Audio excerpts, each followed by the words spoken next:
Sarah's always reading murder mysteries. Now, to be honest, in some ways that scares me a little bit. I'm not sure what she's trying to learn or why, but I also get it in another way. I like the idea of looking for little details, of paying attention to things that others don't see, or things that the author put in there that if you miss it, you wouldn't really notice it, but make a huge difference. I read the Bible in the same way a lot of times because I think God put details in Scripture for a reason, and nothing is really random. And so as I was reading about Jesus' resurrection from John chapter 20 the other day, I noticed a detail that I'd completely missed or had forgotten. But as I started thinking about it and reading about it, it's a huge thing. One little detail that only John tells us, but is amazing.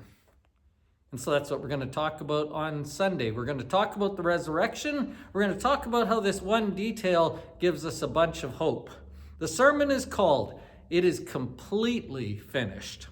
One detail about the resurrection that is worth remembering.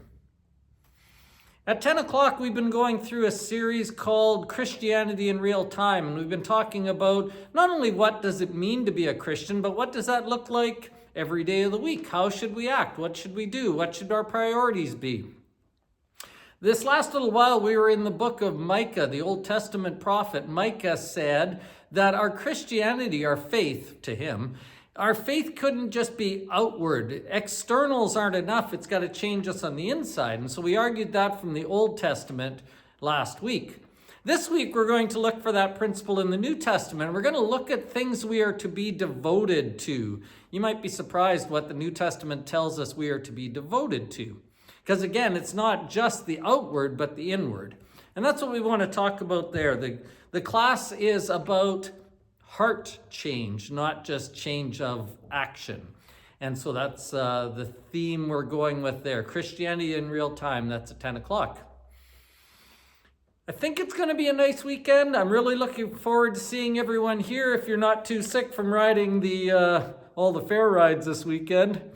I'm looking forward to a nice weekend. I'm looking forward to Sunday morning. I'm really looking forward to sharing these lessons. The building's empty, but your seat's out here somewhere.